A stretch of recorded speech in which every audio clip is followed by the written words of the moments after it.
de 4 a 9. Desta vez eu lerei o versículo 4, vocês os 5 e assim por diante até o verso 9. Gênesis 2, de 4 a 9.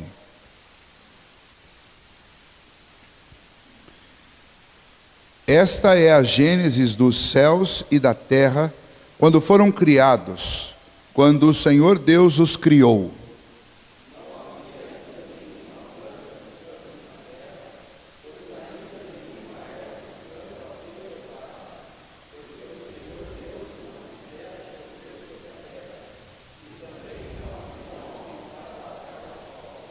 Mas uma neblina subia da terra e regava toda a superfície do solo.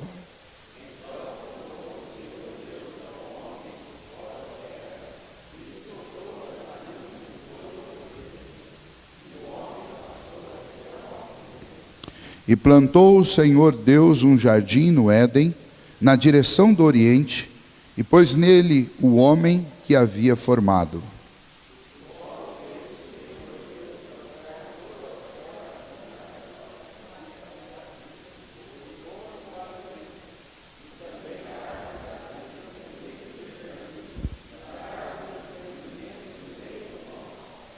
Amém.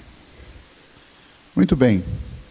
Nós vamos hoje gastar um pouquinho de tempo entendendo uma figura de linguagem que é usada aqui, especialmente no 2º capítulo. Essa figura de linguagem é usada em várias partes da Bíblia.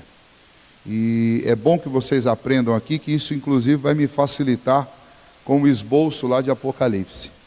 Porque, por exemplo, o esboço de Apocalipse inteiro é um quiasmo, que é essa figura de linguagem que eu quero mostrar para vocês. Você já deve ter estudado isso, quando você estudou a língua portuguesa, você estudou sobre as figuras de linguagem.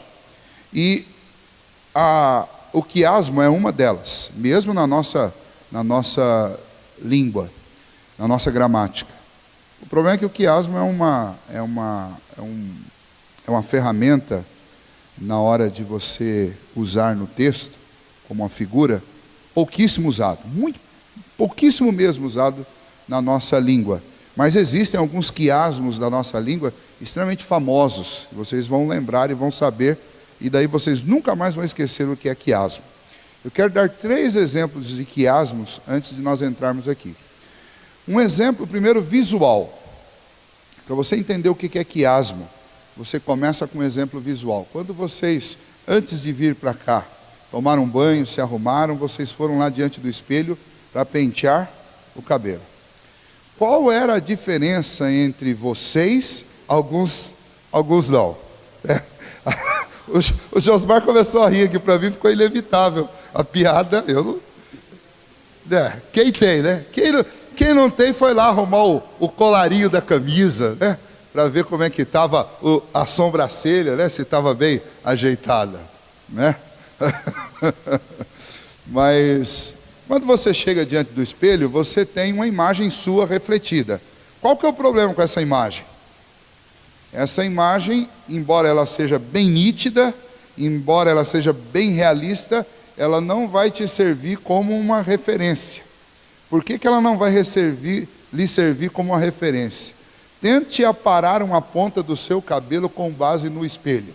E você vai descobrir quanta dificuldade há.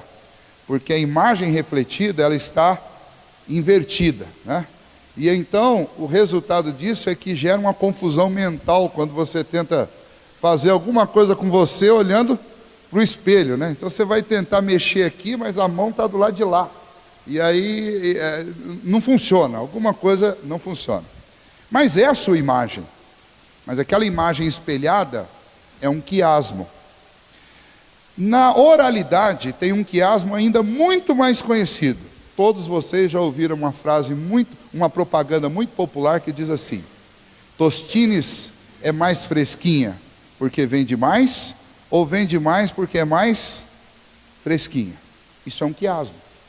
É uma frase e ela é repetida, só que embaixo ela está espelhada, né? O sentido muda, mas a frase só tem poder quando ela é colocada junta. 2 ênfases estão no centro dessa frase: ser fresco e vender mais. Então, é isso que vai fixar da frase que foi colocada. Ela é fresquinha e vende mais, ela vende mais, por isso ela é sempre fresquinha. Então, as palavras que estão no centro, elas são preservadas. Você pode virar, mas as duas palavras vão ser preservadas. Dê ênfase ao que está em cima ou ao que está embaixo, mas o centro sempre vai ser preservado. Muito bem, isso é uma forma bem simples, bem simplificada de quiasmo. É quando você espelha, e você espelha de tal maneira que o centro fique em evidência. Na literatura hebraica, eles faziam isso de uma forma extremamente bem feita, né? E existem muitos textos na Bíblia, textos longos, que quando nós, leitores desavisados, leem, você pode ler talvez 10, 20 vezes o texto, e se você não tiver com a ideia do quiasmo na mente, você não vai perceber. Mas a partir do momento que você entendeu e visualizou o que é um quiasmo, você pode encontrá-lo. E qual que é a importância de eu reconhecer um quiasmo num texto bíblico? Uma das maiores dificuldades, tanto de pregadores, quanto também de leitores, é descobrir qual é o texto mais importante dentro de um capítulo, dentro de um livro, ou dentro de uma perícope, que é um trecho, um parágrafo dentro da Bíblia. Como é que eu descubro qual que é o assunto principal? Qual que é a centralidade do texto? Bom, se você tiver o privilégio de estar lendo um texto que foi escrito nesta maneira, usando um quiasmo, então fica tudo muito fácil. Eu vou mostrar para vocês. Ô Paulo, pode pôr o primeiro slide, porque o capítulo 2 de Gênesis é um quiasmo. É um quiasmo muito interessante. Então, os textos, eles são reflexos, né? Eles estão falando de um mesmo assunto, só que eles estão colocados de forma espelhada. Óbvio, com palavras diferentes, com contextos diferentes, mas são um quiasmo. E aí a gente vai aproveitar esse quiasmo para a gente observar por que, por exemplo, que a organização do capítulo 2 é diferente do capítulo 1. No capítulo 1, eu vejo o homem sendo criado depois que Deus fez a terra produzir ervas, né? E plantas que deem semente. Aqui no capítulo 2 eu tenho algo que parece que é diferente. Na realidade eu não tenho diferença alguma do capítulo 2 para o capítulo 1. A diferença, basicamente, ela envolve o quê? Ela envolve o quiasmo. Por quê? Porque o capítulo 2 ele está organizado para mostrar um centro, algo muito importante nesse capítulo. E segundo, porque o capítulo 2 tem mais informações do que o capítulo 1. Mas não são mais informações sobre tudo que está no capítulo 1. São mais informações sobre aquilo que é mais importante no capítulo 2. Aquilo que é para ser o centro para o leitor. Aquilo no que o leitor deve focar os olhos na hora de fazer a leitura de Gênesis. Então, para nós é um pouco estranho, porque, como eu disse há algumas semanas atrás, nós estamos acostumados a pegar livros escritos por brasileiros ou traduzidos por brasileiros, mas são livros ou americanos ou livros brasileiros mesmo, ou no máximo livros europeus. E como a gente só lê literatura ocidental, nós estamos acostumados com figuras de linguagem do tipo hipérbole, eufemismo, coisas desse tipo. Mas nós não estamos acostumados com quiasmos, é muito pouco usado, ou perdão, é pouco usado na nossa linguagem. Mas vamos lá. O capítulo 2, ele tem um quiasmo, e vocês já observaram ali onde está o centro. O centro está exatamente numa lei que foi imposta aos homens. Por quê? O capítulo 1 já tinha dito que Deus criou o homem. O capítulo 1 já tinha dito que Deus criou as plantas, criou todo tipo. Agora, a partir do capítulo 2, nós estamos entrando numa história que tem começo, meio e fim. E para eu entender essa história, entender o propósito da contação dessa história, eu preciso saber dos pontos mais relevantes. E então esses pontos estão nas extremidades, na parte de cima, na parte de baixo e no meio. Tá? Então o que eu tenho? Eu tenho verdades espelhadas. Lá em cima, a criação completa, está descrita do verso 1 ao verso 3. E aqui embaixo eu tenho a criação completa, que é uma conclusão que Moisés faz, inspirado por Deus, a respeito do que tinha sido a conclusão final da criação. Então vamos lá. Alguém rapidinho para mim lê os versículos 1, 2 e 3, e uma outra pessoa já se prepara para ler na sequência o versículo 25. E a gente vai se preparando dessa maneira. Então alguém leia 1, 2 e 3.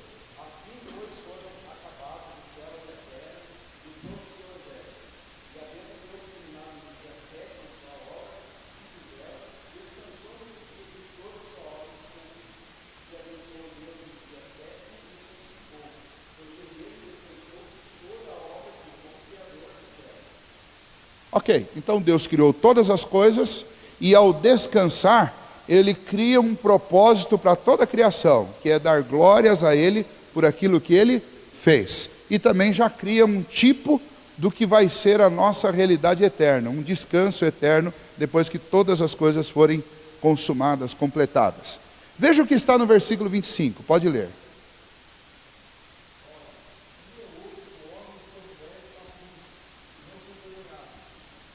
Ok, o que está sendo dito aí? Deus completou sua obra. A última coisa que faltava fazer era a coroa da criação, o homem e a mulher. Novamente eu estou tendo uma retratação disso. Quando eu tenho este texto, que normalmente você ouve a leitura desse texto, quando um pastor num casamento, ele fala que por isso deixará o homem, pai e mãe, e se unirá à sua mulher, e os dois se tornarão uma só carne. E aí às vezes o pastor não para, e ele continua, ora, e os dois estavam nus. E muita gente fica com esse versículo na cabeça, porque os pastores não explicam o resultado do último versículo. Quando muito eles dizem, ó, eles estavam lá, e eles não tinham pecado, não tinham malícia, por isso eles não se envergonhavam. Bom, a mensagem está correta, é isso que é, esse é o significado desse texto. Mas mais profundamente, o que esse texto está espelhando? Está espelhando o mesmo que estão nos 3 primeiros versículos. A criação estava perfeita, não havia pecado, não havia malícia, não havia nenhum tipo de transtorno e nem constrangimento. A obra estava perfeita e estava perfeitamente harmonizada. Todos estavam em paz. Deus estava em paz com os homens e os homens estavam em paz com Deus. Obra completa, terminada e em perfeita condição. Em cima e embaixo, eu tenho a mesma ideia. Uma obra pronta e uma obra bem acabada. Uma obra perfeita.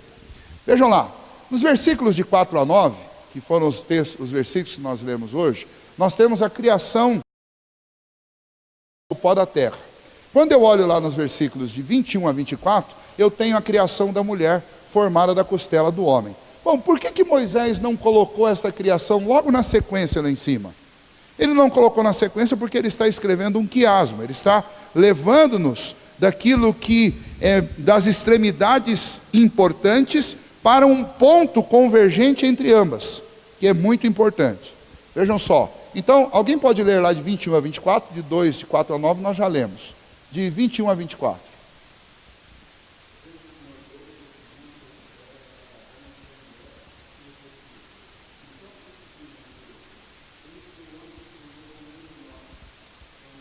Não. Capítulo 2. Capítulo 2, de 21 a 24.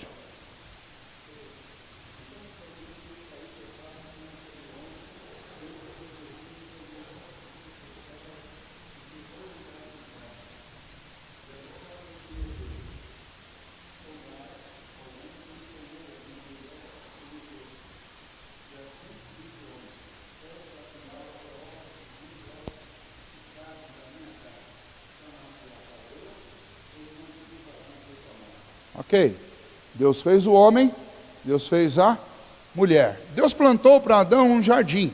Versículos de 9 a 14, você vai encontrar isso. E também, dos versículos 19 a 20, diz que animais no jardim, e estes animais no jardim acabaram dando a Adão uma tarefa dentro do jardim. E o que eu tenho em comum entre os dois textos é que no primeiro, novamente, Deus está criando um habitat para o homem, especificamente para aquele casal, e aqui embaixo, Deus está usando esse habitat para dar uma função, um propósito, uma ordem ao homem. Essas duas coisas estão absolutamente relacionadas. Se eu pensar, qual o lugar onde Adão vivia e o que ele fazia? Estas informações estão nos versículos, no versículo 15, né? E embaixo, os versículos de 9 a 14, e embaixo dos versículos 19 a 20. Vamos ler então, de 9 a 14, e depois alguém do 19 ao 20.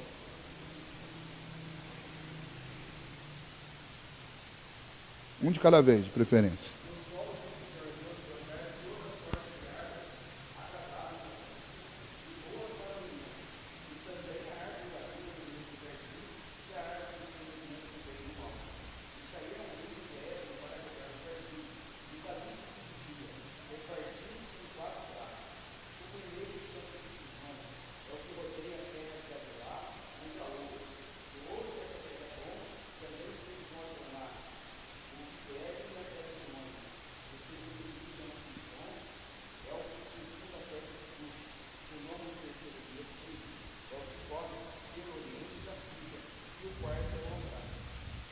Ok? E embaixo, Deus dá função a este homem dentro desta terra.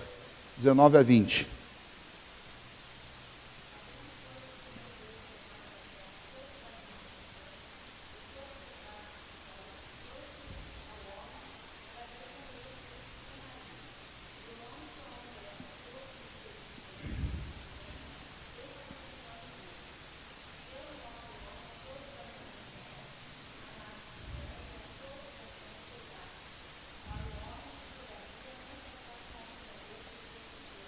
Ok. Deus criou um ambiente, Deus deu ao homem tarefas dentro desse ambiente, então os textos são correlatos. O homem é colocado no jardim para lavrá-lo e guardá-lo. Versículo 15. Deus comissiona o homem como um gerente, alguém que vai fazer com aquele presente de Deus algo produtivo. No versículo 18, o homem necessita de um auxiliador e não é bom que o homem esteja só. Ou seja, Deus estabelecendo aí dois mandatos para o homem. Um que nós chamamos de mandato cultural e o outro que nós chamamos de mandato social. Nesse que nós chamamos de mandato cultural, Deus está dando ao homem o trabalho e as obrigações, a função dele. E nesse que nós chamamos de mandato social, Deus está estabelecendo a ele que ele viva em comunidade, que ele viva em família. E quando é que Deus estabelece isso? Quando o homem diz, não é bom que o homem esteja só. Então Deus está estabelecendo a vida do homem, está dando ordens ao homem, estabelecendo uma esfera de atuação para o homem, estabelecendo aquilo que deve fazer parte do contexto do homem, trabalho e família. Essas coisas estão estabelecidas aqui. E então você chega a um versículo que você não vai encontrar um espelho dele. Quando eu não encontro o espelho, significa que eu cheguei ao centro do texto. E então eu tenho os versículos 16 e 17, eu tenho uma unidade aqui. E esses versículos dizem o seguinte: e o Senhor Deus lhe deu esta ordem: de toda árvore do jardim comerás livremente, mas da árvore do conhecimento do bem e do mal não comerás, porque no dia em que dela comeres, certamente morrerás. Disse mais o Senhor Deus: não é bom, e aí nós já lemos, ok? Então, nós encontramos o nosso quiasmo, ele está aqui. Moisés escreveu usando esta ferramenta de linguagem, para quê? Para mostrar o seguinte: Deus fez uma criação e colocou essa criação em completa ordem e harmonia. Estava tudo perfeito, tudo certinho. Mas Deus também estabeleceu dentro desta criação uma ordem. E essa ordem é exatamente o ponto principal que o homem precisaria observar. E é exatamente por causa deste ponto principal e da falha deste homem observá-lo que toda a tempestade que vem a partir do versículo 2 até o final, a partir do capítulo 3 até o final de Apocalipse, tem a ver com esta ordem aqui. Percebem o quanto isso é importante? Eu estou lendo um livro que é a gênese de tudo. Então não é só a gênese da criação, não é só a gênese do homem, é a gênese também de como surgiu o problema do homem. Moisés está escrevendo de tal maneira que o conteúdo dele aqui, o conteúdo dele no capítulo 2, serve para explicar tudo o que tem a partir do capítulo 3 até o fim da Bíblia. Tudo o que acontece daí está relacionado com este ponto. Não está dizendo que é causa, ou é causado por este ponto. Nós vamos ver que mais à frente ele vai apresentar um Deus governando todas essas coisas. E até mesmo nesse texto fica claro que quem criou este jardim e quem criou estas ordens é o próprio Deus. Então Deus é o autor. Agora, o ponto nevrálgico que vai desestabilizar tudo a partir daqui é exatamente o centro desse quiasmo. Então tudo que eu vou aprender neste capítulo, eu aprendo a partir dessas extremidades importantes. Uma criação completa, uma criação em harmonia e uma criação debaixo de regras. Uma criação debaixo de leis estabelecidas por Deus. Ok? Então, isso é importante. Eu preciso ter isso para a compreensão de todo o resto. Porque a primeira pergunta que surge, quando nós vamos estudar esse texto, é a seguinte: mas pastor, por que está falando aí que não tinha erva lá no chão?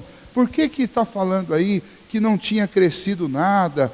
O que está acontecendo? Por que essa descrição da criação é tão diferente da que está no capítulo 1? Até que parece até que estamos falando de dois lugares completamente diferentes, de dois mundos diferentes.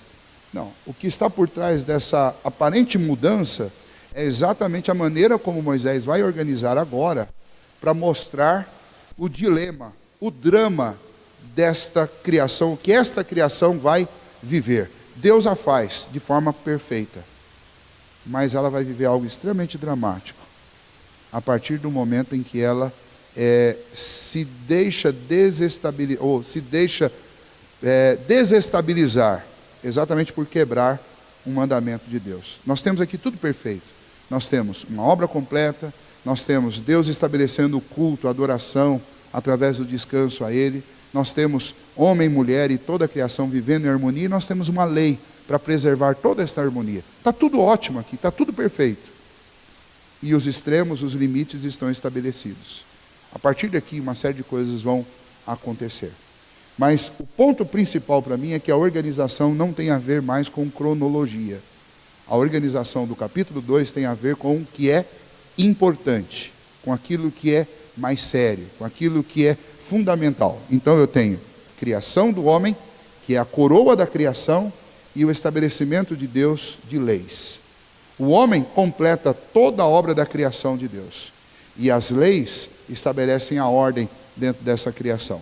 Os quiasmos servem para isso. Você vai encontrar muitos quiasmos no livro de Salmos.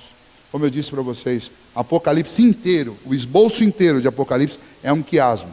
E aí, se você quiser chegar em casa hoje já, por exemplo, antes de domingo de manhã, você já pode pegar todos os capítulos, ler, ver sobre o que eles falam e tentar organizar o seu quiasmo para tentar descobrir quais são os capítulos centrais de Apocalipse. E se você descobrir quais são os centrais, vocês também descobrirão qual é a mensagem central do livro de Apocalipse. Então, o quiasmo serve para isso.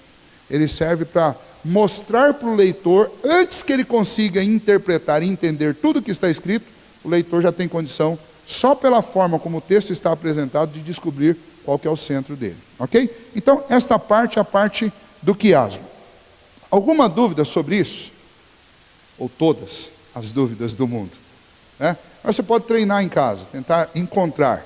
Sempre que você achar um texto que começa e termina com coisas correlatas, você tem uma grande chance de estar diante de um quiasmo. Ok? Eu começo sempre observando o primeiro, ou os primeiros versículos e os últimos. Se eu encontrar uma correlação, eu posso tentar com os próximos versículos. Se eu encontrar uma correlação, eu estou diante de um quiasmo. Sempre lembra da história do espelho e lembra também da história das tostines. Agora, o segundo slide, queria que o Pablo colocasse aí, porque este livro é chamado de Gênesis.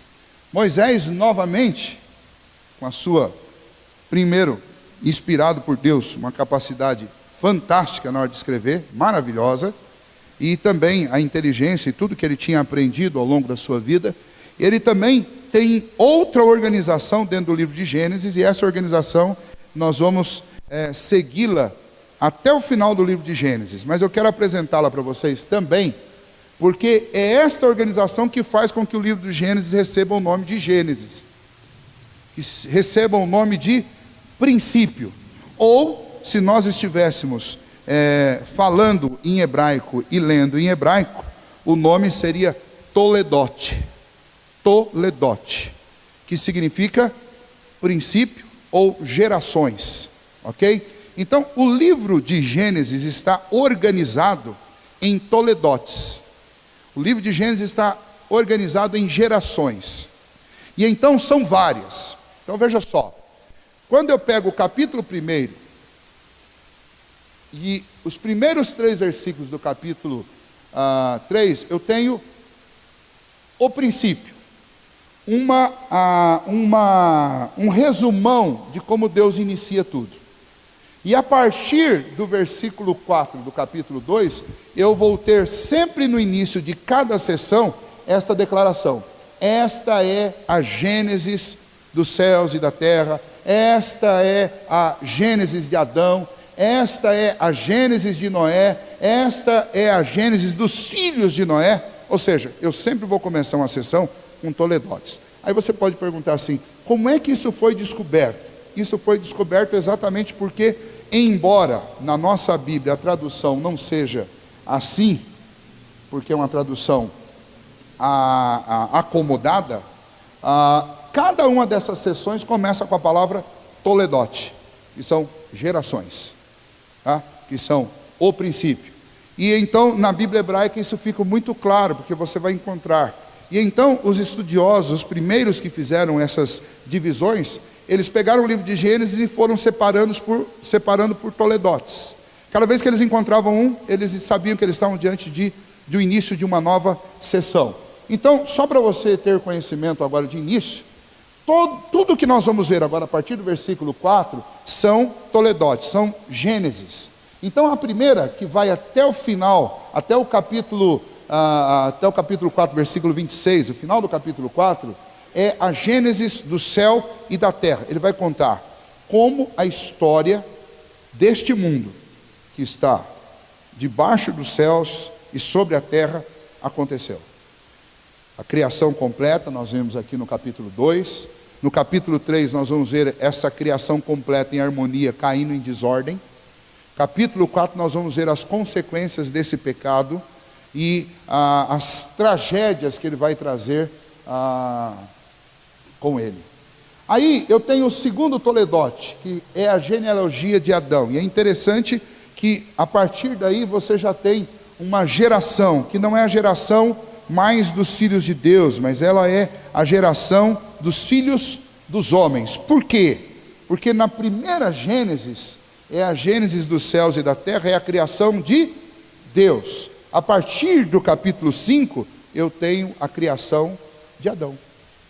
Ou seja, são aqueles que são descendentes de Adão. Esse segundo Toledote é o Toledote de Adão. E daí depois eu tenho de Noé, depois eu tenho as gerações dos filhos de Noé, Sem, Cão, Jafé. Depois eu tenho as gerações de Sem, que é a linhagem do povo de Deus. As gerações, o sexto Toledote, as gerações de Tera.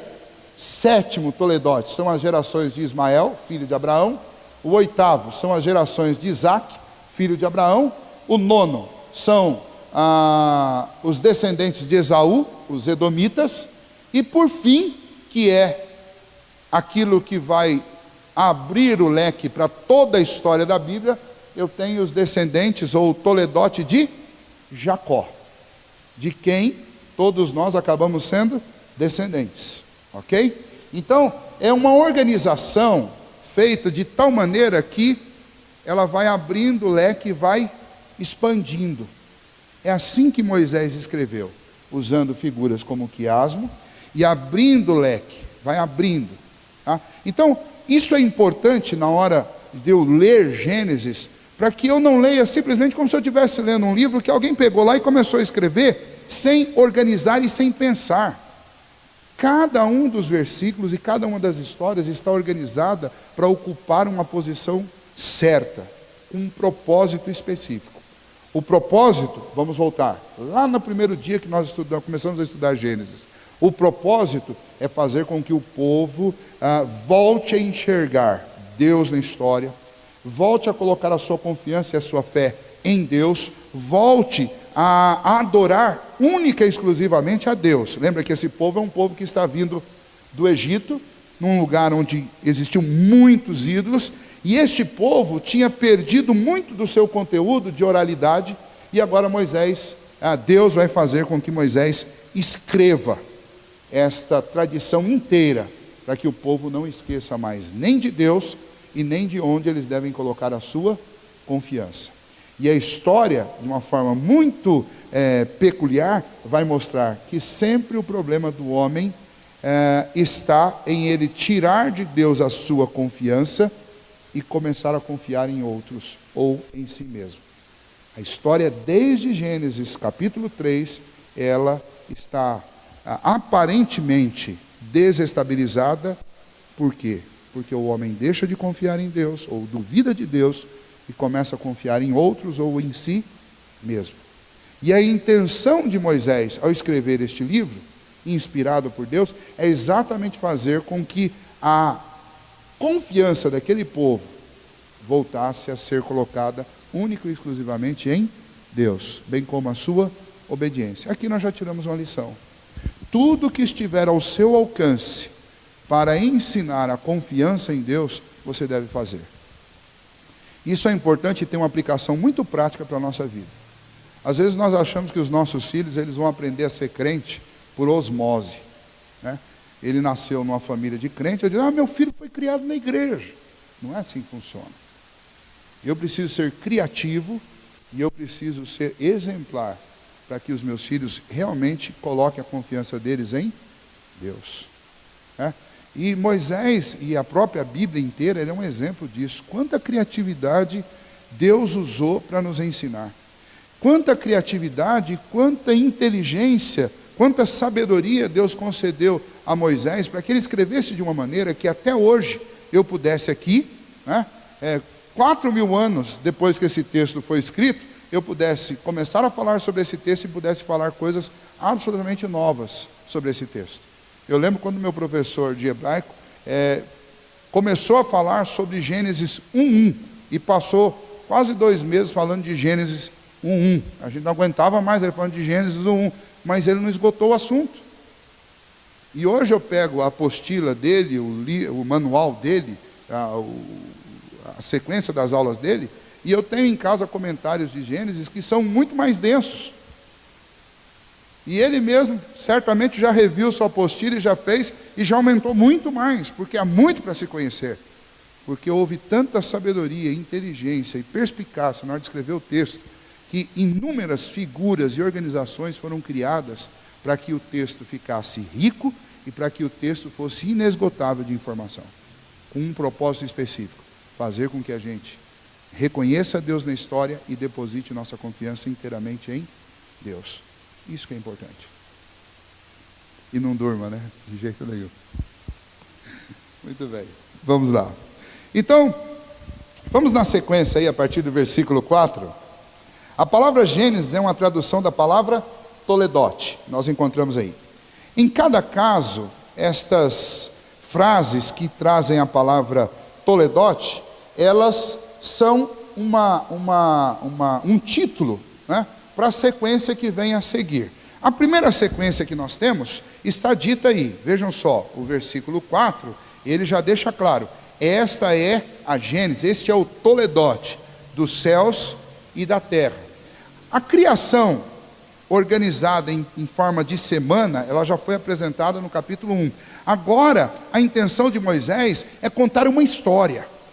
Ele não está mais contando dados técnicos de criação. Agora ele está contando uma história. Lá nesse princípio, quando Deus fez o céu e a terra ainda estava completamente vazia, quando Deus decidiu do pó dessa terra formar o homem.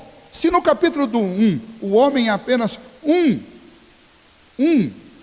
dos objetos, uma das criaturas feitas, aqui no capítulo 2, o homem é o centro dessa criação.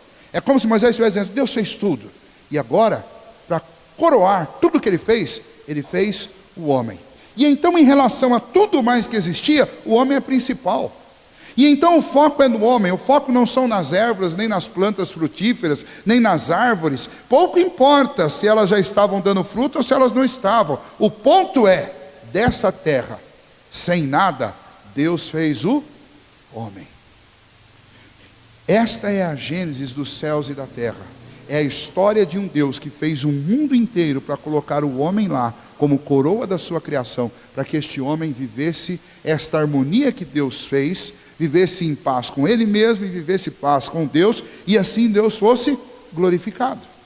E então, é este o ponto central. Além disso, nós encontramos aí no versículo 4, uma primeira vez em toda a Bíblia que aparece um nome e um título para Deus. Vejam aí, antes no capítulo 1, você só encontrava no princípio fez Deus os céus e a terra, ou criou Deus os céus e a terra.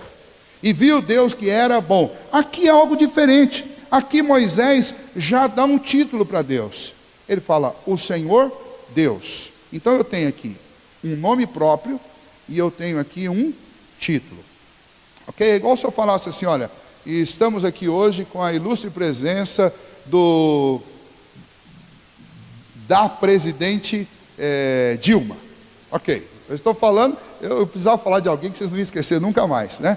Então, estamos aqui com, e aí eu dou o título e dou o nome, ok? Então, quando nós temos aqui no versículo 4, título e nome, que nome é esse?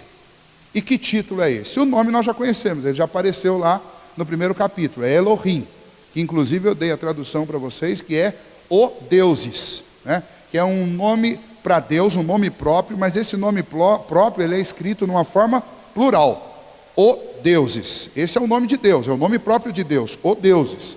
E aí a gente, lá na frente, vai estudar que isso daí já era uma pista a respeito de Deus ser um Deus trino, ok? E o Senhor? Senhor é uma outra palavra, que é a palavra que vocês já ouviram também, que é a palavra Iavé. E o que significa esta palavra Iavé? Essa palavra Iavé dá um título para Deus, um título que tem a ver com relacionamentos, com a maneira como este Deus se relaciona. Ele não se relaciona como um chefe, não é o chefe Deus. Ele não se relaciona meramente como um líder, não é o líder Deus. Mas quando a palavra Iavé é usada, essa palavra tem a ver com aliança, tem a ver com relacionamento, tem a ver com intimidade com o seu povo, com ligação. Então, a tradução mais específica, quando você acha só este Senhor Deus aí, ou quando você acha só o Senhor, é uma referência ao Deus da aliança. Vejam só, olhem para essa palavra Senhor na Bíblia de vocês. Me digam o que está diferente na escrita dela aí. Está tudo maiúsculo, S um pouquinho maior, certo? Ou seja, está tudo escrito em caixa alta. Você vai encontrar na Bíblia outras transcrições da palavra Senhor só com S maiúsculo, fazendo referência também ao Senhor, e com o resto minúsculo. Qual que é a diferença entre uma e outra? É que essa daqui, na realidade, é a tradução da palavra Iavé. Não é o Senhor em termos de senhorio. Quando eu uso a palavra Senhor, eu estou mais ou menos fazendo, ou quase sempre fazendo referência àquele que é dono, ou aquele que tem autoridade, ou aquele que é mais velho, o Senhor, né? Ou àquele que governa, né? O Senhor sobre este império. Ok, estou fazendo uma referência a alguém que tem a alcunha de governante, de autoridade, uma série de coisas. Esse Senhor aqui não tem a ver com isso. Esse Senhor aqui é um Deus de intimidade, de relacionamentos, né? Ele é chamado, essa palavra Iavé, ela é traduzida como Deus da aliança. Mas como eu já tenho a palavra Deus aqui, então o que Moisés está querendo dizer? Está querendo dizer, ó, esse Senhor da aliança, esse Deus pessoal, esse Deus íntimo, esse Deus de relacionamento. É isso que ele está falando. E aí, novamente nós vamos voltar lá no nosso quiasmo. Veja, o quiasmo coloca 3 pontos para nós. Criação completa, no início, na ponta final e uma lei. Por que tem uma lei? Porque esse Deus é um Deus de relacionamento. Ele não quer só criar o homem e largá-lo lá. Ele quer viver em paz com esse homem. Então ele coloca leis para que este relacionamento tenha limites, para que nem Deus ataque o homem, nem o homem ataque a Deus. Eu só preciso de lei quando eu estou interessado em viver em harmonia. Quando eu não estou interessado em viver em harmonia, o que eu simplesmente digo? Eu falo assim, não tem lei aqui, cada um faz o que quer. O modelo de luta mais famoso no mundo hoje em dia, qual que é? É um modelo de luta que chama vale tudo. Por que vale tudo? Porque ninguém ali está interessado em ser amigo de ninguém. O negócio ali é entrar e bater. Não tem ninguém, não tem nada para ser respeitado. E ainda assim a gente sabe que existem algumas regras que precisam ser respeitadas. Quando eu tenho lei dentro de um contexto, significa que há uma preocupação, para que haja convivência, para que haja respeito, para que haja comunhão.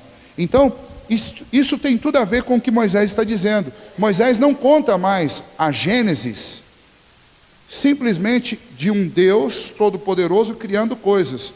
Agora é um Deus de relacionamento, que é o Deus dessa história que Moisés está contando. Então ele está dizendo, lá no princípio, o Senhor Deus, o Deus que gosta de se relacionar, o Deus que estabelece aliança com os homens, Ele criou os céus e a terra.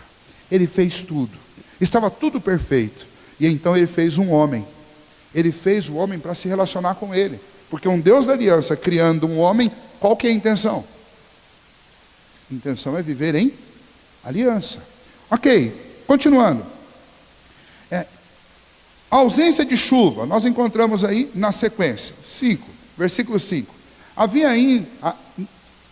Não havia ainda nenhuma planta do campo na terra, pois ainda nenhuma erva do campo havia brotado, porque o Senhor Deus não fizera chover sobre a terra, e também não havia homem para lavrar o solo. Como é que eu harmonizo isso com o capítulo 1? Bom, o ponto central é chuva, e o dado aí é que não havia ainda chuva. Existem duas linhas de interpretação sobre esse texto. Elas não são necessariamente divergentes entre si, elas apenas focalizam em pontos diferentes na hora de interpretar esse texto. Tem uma linha que diz o seguinte, que realmente não houve chuva, apenas esta neblina que molhava a terra até o dilúvio. Esta é uma linha de interpretação. Tem suas facilidades e tem suas dificuldades. Esta linha, ela vai usar isso como argumento para dizer, por isso que não tinha tido arco-íris ainda. E o arco-íris só vai aparecer depois do dilúvio, né? E aí você acaba tirando o ato criativo de Deus lá no dia em que Noé sai da arca, para dizer que simplesmente aquilo ali já era algo que Deus já tinha estabelecido, só não tinha aparecido porque não tinha chovido, né? Você tira a força do estabelecimento de uma aliança lá com Noé. Essa é uma das dificuldades. A outra linha de interpretação diz o seguinte, realmente, no local de onde se origina a vida, que é da região da Mesopotâmia, existem regiões da Mesopotâmia que não chove mesmo. E não é que não chove quase sempre, chove só de vez em quando. Tem lugares que não chove, não chove. A única coisa que umidifica a terra é neblina. Só, mais nada. Então não há problema nenhum em dizer que não havia chovido ainda neste lugar. Por quê? Porque, ao que tudo indica, este Éden estava lá na região da Mesopotâmia, ao que tudo indica, né? Onde hoje é a Mesopotâmia, embora as placas não tinham se fendido e era uma Pangeia, mas ainda assim, ao que tudo indica, era lá. E como existem lugares no planeta que não tem chuva, quase nenhuma, e às vezes nenhuma, não há dificuldade nenhuma em dizer que este lugar é um lugar que realmente não chovia. Não necessariamente tinha que chover lá onde Deus fez o Éden. Para vocês terem uma ideia, nós temos aqui no Brasil vários lugares que chove muito pouco, e não necessariamente são lugares áridos. Aqui mesmo, na região de Sumaré, existe um parque aquático muito famoso, e um parque também de diversão, chamado Hopi Hari e o Wet n Wild, e são parques que foram construídos. Por que eles foram colocados ali, naquele lugar onde eles estão? Porque na região sul e sudeste, o lugar com menos incidência de chuva no ano. Tanto que eles garantem que se você estiver lá e chover, você ganha um novo ingresso para você ir passar o dia inteiro lá de novo. E realmente é muito difícil que chova lá. Eu já peguei chuva lá, por incrível que pareça, mas já aconteceu comigo. Mas existem lugares assim, não necessariamente são lugares desérticos, ok? Então, o que se conclui? O que se conclui é que não necessariamente Moisés está dizendo que não houve chuva, ou que não existisse chuva antes do dilúvio, senão teria um texto muito claro dizendo isso. Até o dia do dilúvio não choveu, não tinha chovido sobre a terra, ok? Mas há quem defenda isso, não há problema, você não vai gerar nenhum problema teológico. Nessas questões nós não precisamos brigar e é tudo pacífico, eu não estou gerando nenhum problema teológico, não tem problema teológico nisso. E alguns outros dizem que isso tem a ver, isso é uma pista de onde era o Éden, um lugar onde realmente não chovia, apenas fazia uma neblina, ok? E para um homem que estava recém-criado, possivelmente não sabia nada ainda sobre como construir casa, esse negócio na realidade era uma ausência boa, né? Uma vez que você não tinha casa, provavelmente não tinha ainda, se teve, teve depois. Mas, novamente, o quiasmo me ajuda a explicar isso. Por quê? Porque o ponto principal aqui não é a chuva, não é quando começou a chover, quando deixou de chover, e não é quando nasceram os ramos, nem quando brotaram as sementes. Esse não é o ponto principal. Eu posso inclusive dizer que todas essas informações, que não têm a ver especificamente com o homem, e nem com a lei que está sendo estabelecida, essas informações elas podem ser acomodadas dentro da história, porque o ponto principal aqui é contar esse quiasmo, não é ser especificista em cada um desses detalhes que estão sendo colocados aí. Vamos lá. Um terceiro aspecto. Deus faz o homem. Agora sim, vamos lá, versículo 7. Diz: então formou o Senhor Deus o homem do pó da terra, e lhe soprou nas narinas o fôlego de vida, e o homem passou a ser alma vivente. Eu tenho aí algumas coisas interessantes. Primeiro, o homem que nós já lemos foi feito do pó da terra, recebe um nome que na realidade é um jogo de palavras, né? O nome lá no hebraico é Ha-Adam, Ha-Adamah, Ha-Adamah, este é o nome. Este nome na realidade, ele explica de onde vem o homem, né? É aquele que é do pó, ou aquele que é feito de pó. Esse é o nome da terra, esse nome tem a ver com uma terra avermelhada, ok? Então, este nome, ele descreve qual é a biologia daquele ser que foi criado por Deus. Ele veio do pó. Depois, na Eclesiastes, nós vamos ver o pó, que é o pó volta à terra e o espírito vai a Deus. E aí, então, eu já tenho uma segunda explicação a respeito do homem. O homem é feito do pó da terra, mas não só do pó da terra. Diferente de todos os outros seres vivos que Deus chamou à existência, neste aqui Deus usa matéria-prima, o pó dessa terra, e Deus usa o fôlego de vida. Isso nos difere terminantemente de todo o resto da criação. Porque esse fôlego de vida, ele foi lançado dentro de mim pelo próprio Deus. É o imaterial tocando o material.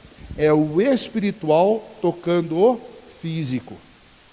E então isso torna o homem completamente diferente de tudo mais que existe na criação. E aí nós podemos fazer várias aplicações disso. Eu não posso, de maneira nenhuma, lendo este texto, tratar homens e coisas da mesma maneira. O valor que eu dou para um homem, independente dele ter fé em Deus ou não, independente da fé que ele sustente, independente de qualquer coisa, o valor que eu dou para o homem é completamente diferente da valorização que eu dou para coisas, para seres e para animais. A Josiane está rindo que ela já está achando que eu vou falar dos cachorros. Eu não vou falar de cachorro hoje, pode ficar tranquilo. Eu vou falar exatamente da desvalorização do homem. Nós vivemos numa sociedade que o ser humano ele foi completamente desvalorizado. E as pessoas não têm valor algum. Não importa se é rico ou se é pobre. Não tem valor. O que tem valor é o que você tem, não o que você é. A maneira como nós tratamos as pessoas está muito mais relacionado com o que elas têm de título, com o que elas têm monetariamente falando, com o que elas têm para me oferecer, do que com o simples fato de que Dona Nancy ela veio do pó da terra, mas ela também é fôlego de vida de Deus. Isso muda tudo. Por que Deus estabelece como lei? Amarás o Senhor teu Deus de todo o teu coração e o próximo como a ti mesmo. Porque como que eu posso amar a Deus de todo o meu coração e repudiar e odiar alguém em quem está o fôlego de vida de Deus? Não seria uma incoerência? Como é que eu posso amar mais algo que não tem o fôlego de vida de Deus do que algo que tem o fôlego de vida de Deus? Né?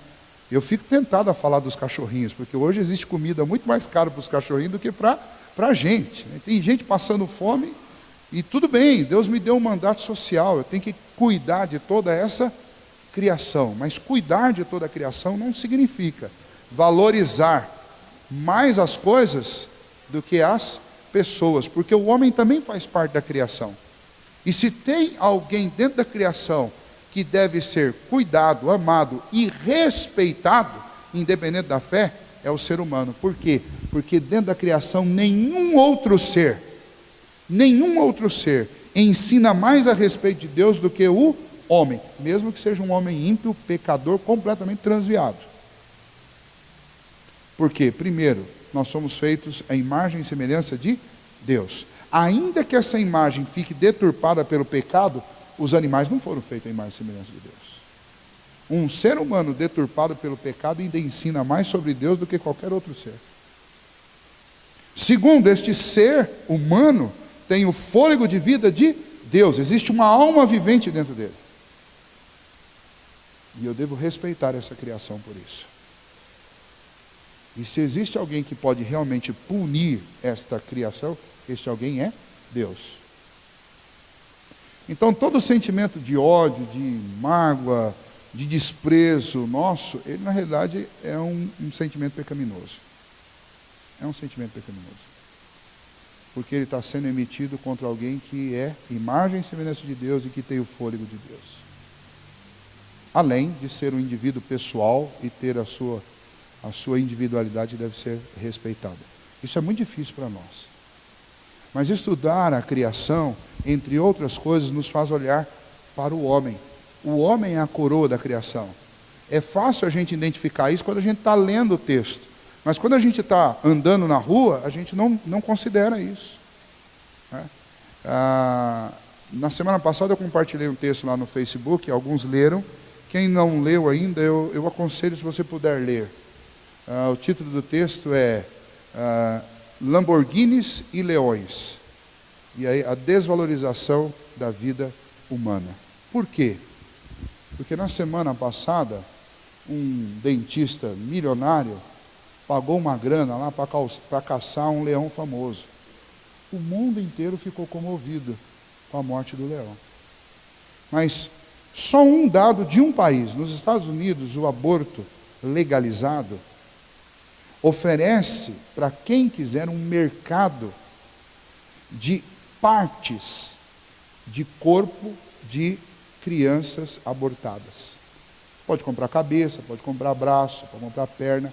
Para quê? Como diz a médica, uma das médicas de uma das clínicas que faz esses abortos, ela foi entrevistada num restaurante, ela estava almoçando, e o jornalista, com uma câmera escondida, começou a perguntar como funcionava isso tudo. Ela começou a falar, almoçando, com a maior naturalidade. Ele disse, senhora, como é que vocês fazem quando alguém quer uma cabeça? Assim, aí nós precisamos ter todo o cuidado na maneira de tirar o feto para não danificar a cabeça da criança. É repugnante ouvir isso. Mas é isso que custa um ser humano. Um leão é morto, todo mundo faz campanha, faz linha, faz corrente na internet. Os jornais falam sobre isso. Mas milhares e milhares de crianças são abortadas no mundo inteiro. E ninguém está nem aí. Ninguém para falar sobre esse assunto. Esse assunto não é importante. Idosos, hoje eu li uma matéria sobre isso no jornal, idosos são largados aí em asilos clandestinos, sem banho, sem banheiro, comendo lavagem, coisa que você não dá nem para porco. E nós achamos que o pior problema do mundo é o problema da política, é o problema... Não. O pior problema do mundo é que nós homens, desrespeitamos a criação de Deus. Nós desrespeitamos o ser humano que foi criado à imagem e semelhança de Deus. E antes de eu considerar se um fulano é pecador ou não, porque todos nós somos, isso é viajar na maionese, eu devia considerar o quê? Que dentro de cada indivíduo que anda sobre essa terra existe o fôlego de vida de Deus. Ok? Então, quando nós olhamos para a criação do homem, o capítulo 2 coloca o homem como a coroa da criação, o complemento final de uma criação que foi feita por Deus, que foi feita perfeita e que estava em plena harmonia no último versículo do capítulo 2 de Gênesis. Uma criação com a qual Deus tem tanto prazer em se relacionar, que Ele estabeleceu uma lei para ser um limite, para que essa criação não entrasse em inimizade com o próprio Deus. Aí você percebe o quanto Deus ama esta criação. Aí você percebe o quanto Deus ama o homem. Aí você percebe o que João estava dizendo, que Deus amou o mundo de tal maneira. E é óbvio que a ênfase iria estar no que está no texto anterior, quando há uma citação de que Moisés no deserto levantou uma serpente porque o povo estava morrendo, e quem olhasse para aquela serpente seria salvo. Do mesmo jeito que Deus amou aquele povo para salvá-lo, Deus amou esse mundo de tal maneira, daquela maneira, que ao invés de uma serpente, como Moisés levantou, agora Deus enviou o seu próprio Filho, para que ele fosse levantado no nosso lugar, para que nós fôssemos salvos. Essa criação é a criação amada de Deus. Eu não sei, nós presbiterianos ou reformados especialmente, não sabemos sobre quem reside o amor eletivo de Deus. Então é meu dever amar a todos indistintamente, crentes ou não. E no que se trata de crentes, então, aí a coisa muda completamente de figura. Vamos lá, eu vou fazer um teste aqui com vocês. Quando eu magoo uma pessoa, eu magoo a parte física dela ou a alma dela? Eu não estou falando de dar um beliscão para deixar roxo. Não, quando eu magoo uma pessoa com palavras, com olhares, com brigas, eu estou ofendendo qual parte dessa pessoa? A parte material ou a parte imaterial? Imaterial. Essa parte imaterial veio da onde? Veio do pó da terra? Ela é resultado do sopro de vida de Deus. Se a gente considerasse só isso, a gente pensaria 1000 vezes antes de dizer os desaforos que a gente diz uns para os outros, de vez em quando. Antes de mentir, antes de trair, antes de enganar. Se a gente pensasse só nisso. E trazendo então um pouco para nós mesmos, se nós pensássemos um pouco mais nisso, nós tomaríamos muito mais cuidado com aquilo que nós trazemos para dentro do nosso coração, através dos nossos olhos, através dos nossos ouvidos, através do nosso tato. Quanta coisa que você não mostraria para Deus. Como se Deus não pudesse ver algumas coisas. Imagine então, isso eu não mostraria para Deus, porque eu teria vergonha de mostrar isso para Deus. Você é fôlego de vida de Deus. Não estou dizendo que que você é Deus, mas Deus soprou em você vida, isso veio dele. Do mesmo jeito que eu teria vergonha de mostrar algumas coisas para Ele, como Adão e Eva, depois que pecaram, tiveram vergonha de mostrar a sua nudez diante do Senhor, como é que eu posso ter coragem de abrir os meus olhos para ver coisas que eu não mostraria para Deus? Abrir os meus ouvidos para ouvir coisas que eu não diria para Deus. E tocar aquilo que eu não tocaria diante de Deus. Então, o texto para nós ele é muito interessante, porque ele diz, o Senhor fez o homem do pó da terra, mas não só isso. O Senhor soprou fôlego de vida. Isso muda tudo. Isso muda tudo. Até as minhas emoções precisam ser bem guardadas e bem cuidadas, porque este fôlego de vida é de Deus. Um dia ele vai voltar para Deus. Temporariamente, até que Deus consuma com essa terra e faça novos céus e nova terra, esse fôlego de vida vai para Deus. Aí, Imagine assim, imagine se a gente fosse como um pendrive, né? Você vai juntando coisa por tudo enquanto é canto. Você se conecta num computador, enche de vírus, se conecta no outro, enche de vírus. Um dia você tem que ir lá na placa-mãe, você vai ter que se conectar com ela. E ela vai saber por todos os lugares por onde você passou. Tudo que você viu, tudo que você sentiu, tudo que você falou, tudo que você ouviu. Imaginou isso? Isso vai acontecer conosco um dia. Esse fôlego de vida veio de Deus, e no dia que nós morremos, ele volta para Deus. Eu tenho uma grande responsabilidade de cuidar disso. Deus me deu um privilégio que Ele não deu para nenhum outro ser vivente sobre a terra. Ele deu para nós, pessoas, homens e mulheres. E eu preciso considerar isso. Por que a Bíblia diz que sobre tudo que se deve guardar, guarda o teu coração? Por quê? Porque dele procedem as fontes da vida. Por que vocês estão andando? Por que vocês pensam? Por que vocês raciocinam? Por que vocês se apaixonam? Por que vocês amam? Por causa do fôlego de vida de Deus. Nós chamamos isso tudo de coração, de alma. E a Bíblia diz, se você tem que guardar alguma coisa, não se preocupe em guardar seu corpo.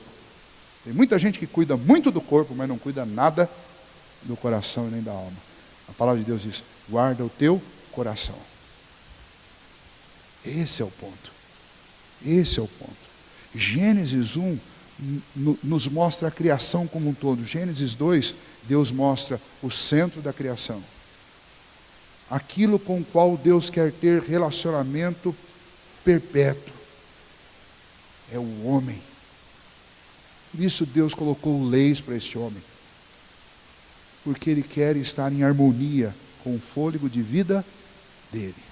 Eu queria que vocês pensassem essa semana sobre isso. A minha função aqui hoje era essa. Mostrar o quiasmo que aponta para o centro. E mostrar a criação de Deus. A criação do homem, feita por Deus, para vocês.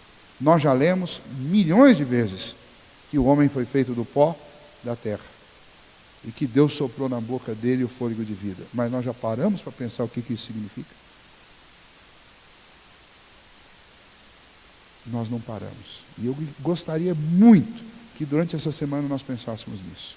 E quando eu chegar aqui no próximo domingo e vir cumprimentar alguém, eu estou cumprimentando alguém que foi feito pela mão de Deus e que tem o fôlego de vida de Deus. Isso muda tudo. Muda a maneira de eu falar, muda a maneira de eu cumprimentar, muda a maneira de eu me relacionar. É importante ouvir alguém que fala pelo fôlego de vida de Deus. Isso muda a minha vida, meu ministério pastoral, isso muda tudo na vida de cada um de nós. Nós precisamos parar por aí. Gênesis é precioso por causa disso, porque está tudo lá. As lições que às vezes nós não conseguimos aprender com os 10 mandamentos, nós podemos aprender com Gênesis. Deus estabeleceu lá. Por que os 2 principais mandamentos são esses? Ama a Deus sobre todas as coisas e ao próximo como a ti mesmo, porque o próximo foi feito pelas mãos de Deus e recebeu o fôlego de vida de Deus. O alvo do amor é o Senhor. Amém? Senhor nosso Deus, ajude-nos, ó Pai, a compreender este pequeno versículo, esta pequena parcela da Tua palavra, que vem envolto, ó Deus, em tantos artifícios, ó Pai, linguísticos, que o Senhor mesmo, por Tua sabedoria e grandeza, fez com que Moisés usasse, para mostrar o que é mais importante. E quando nós lemos esse capítulo 2, nós encontramos uma criação perfeita, feita pelo Senhor, e o Senhor colocando o homem como a coroa dessa criação. E o Senhor estabelecendo uma lei, para que o relacionamento deste homem com o Senhor fosse perfeito. Nós lamentamos, ó Deus, porque nós desobedecemos. E trouxemos, ó Deus, tanto prejuízo para este relacionamento. Prejuízo entre nós e o Senhor, e prejuízo entre nós e o nosso próximo. Te louvamos, ó Deus, porque em Cristo Jesus o Senhor faz novas todas as coisas. Mas ainda assim, ó Deus, suplicamos ao Senhor, que o Senhor realmente converta o nosso coração, para que a gente perceba, ó Pai, que nós devemos, ó Pai, não só amar o Senhor de todo o coração, mas viver em harmonia, em paz, em amor com os nossos semelhantes. Se eles não creem no Senhor, o nosso maior desejo, a nossa maior paixão deve ser anunciar, com um coração dolorido, inclusive, a mensagem de amor aos outros.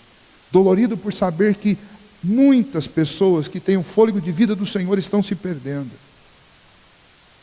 E então, ó Deus, que o nosso coração compungido por esta verdade santa, de que o que habita dentro do coração de cada homem é o fôlego de vida do Senhor, que o Senhor nos mova, ó Deus, do nosso lugar de comodismo, para irmos atrás, para falarmos, para buscarmos aqueles que estão perdidos, ó Deus. E que o Teu Santo Espírito converta o coração deles. E no mais, ó Deus, no trato uns com os outros, sejam os domésticos da fé, sejam, ó Deus, aqueles que ainda não creram, que nós sejamos sempre agradáveis, que nós sejamos, ó Deus, sábios, que nós sejamos, ó Pai, amorosos, que nós sejamos respeitadores, que nós sejamos, ó Deus, gentis no tratamento uns com os outros, que nós valorizemos mais a vida dos homens do que as coisas, ó Deus, porque foi o Senhor que fez o homem, e o Senhor colocou uma centelha do Senhor dentro de nós, quando o Senhor soprou dentro da nossa vida o Teu fôlego de vida. Que assim, ó Deus, nós pensemos sobre isso, consideremos isso, ó Deus, antes de falar, antes de agir, antes de ouvir, antes de olhar, que a gente lembre disso, ó Pai. É a oração que te fazemos nesta noite, no nome do Teu Filho Jesus. Amém, Senhor. Deus abençoe, irmãos.